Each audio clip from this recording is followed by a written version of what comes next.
आज आपण ठिय्या आंदोलन करत आहात, काय सांगाल? मी मनीषा वाघमारे. आज मी ठिय्या आंदोलन करत आहे कारण मी प्रशासनाला कळवण्यात आलं होतं. तसेच प्रशासनाने मला काल संध्याकाळी नोटीस देखील दिली होती.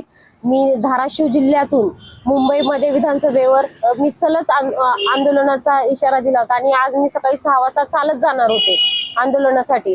आणि मला पोलिसांनी रात्री सांगितलं होतं की जमावबंदी कायदा आहे, तर 6 लोकांच्या व्यतिरिक्त तुम्ही जमाव करू शकत नाही.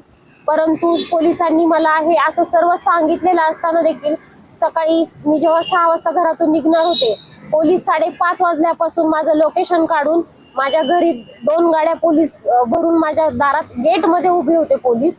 आणि मला घराच्या बाहेर न येऊ देण्यासाठी आणि मला तिथल्या तिथं पकडून पोलीस स्टेशनमध्ये नेण्यासाठी पोलीस होते. परंतु मी मागच्या दाराने, त्यांना माहित नव्हतं, ते 3 गल्लीमध्ये ज्या ज्या घरामध्ये माझे 3 रस्ते दिसतात तिथं उभे होते. परंतु बॅक साईडचं त्यांना कल्पना नव्हती, त्यामुळे मी हळूच उतरून मागच्या साईडने गेलेले. मी पळत रिक्षा पकडला आणि मी छत्रपती शिवाजी महाराज चौकामध्ये माझ्या वेळेनुसार पोहोचले. 6:30 वाजले मला ह्या सगळ्या गोंधळामध्ये पोहोचायला. आणि तिथं आल्यानंतर देखील पोलीस मला पकडण्याचा प्रयत्न करत होते, परंतु त्यांनी मला पकडलं नाही. का तर त्यांचा आधीच कुजबूज चालू होती की शहरामध्ये नाही पकडायचं, एकतर मला घरी पकडायचं किंवा शहराच्या मी बाहेर गेल्यानंतर पकडायचं. त्या पद्धतीनं त्यांनी मला शहरातून बाहेर जाऊ दिलं. आणि जे त्यांनी जमावबंदी कायदा सांगितला होता, 6 लोकांच्या व्यतिरिक्त, आम्ही तर 2च लोक चलत होतो, परंतु तरी देखील त्यांनी 2 गाड्या पोलीस येऊन, मला वाटलं होतं 4 महिला माझ्याच गाडीत आहेत, परंतु नंतर मी काही व्हिडिओज मध्ये पाहिलं 6 ते 7 महिला कॉन्स्टेबलनी मला पकडलं होतं. तसेच पुरुष कॉन्स्टेबल, अधिकारी, API वगैरे सगळे तिथं होते.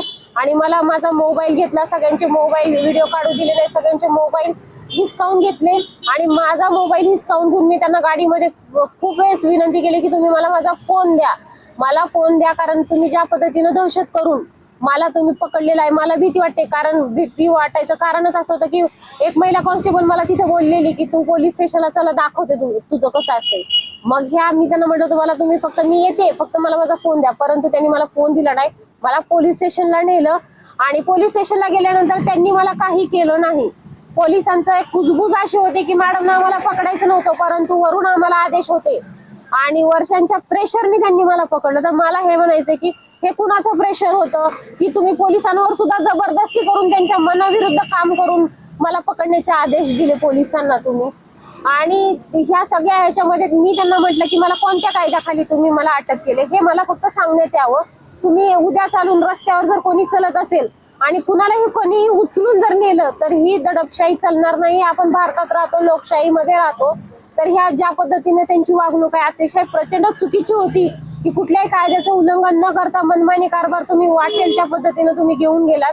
माझी एकच मागणी आहे की मला तुम्ही लेखी स्वरूपात द्यायचं की मला तुम्ही कोणत्या कलमाखाली अटक केलं, मला कोणत्या कलमाखाली माझी शारीरिक मानसिक मला तुम्ही त्रास दिला. ज्या पद्धतीने तुम्ही व्हिडिओच्या माध्यमातून पाहिलं असेल, मला एवढ्या महिला कॉन्स्टेबल उचलत होत्या.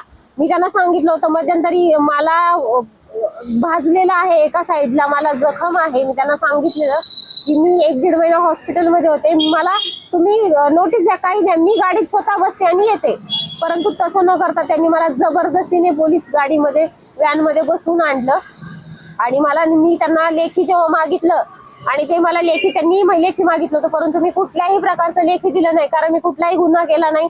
मी 4च घोषणा दिल्या होत्या, इन्कलाब जिंदाबाद, डॉक्टर बाबासाहेब आंबेडकर की जय, मी छत्रपती शिवाजी महाराज की जय, भारत माता की जय. या 4 घोषणा व्यतिरिक्त माझं कुठलंही स्टेटमेंट असेल तर पोलिसांनी दाखवावं. मग जर तुम्ही ह्या घोषणा जर तुम्हाला जर चुकीच्या वाटत आहेत, गुन्हा वाटत आहेत, तर मग असा गुन्हा आम्ही वारंवार करणार. मग तुम्हाला काय करायचंय ते करावं. आज मी ठिय्या आंदोलनासाठी यासाठीच बसले की तुम्ही मला हे लेखी स्वरूपात द्यायचं, लेखी स्वरूपात दिल्याशिवाय मी इथून उठणार नाही.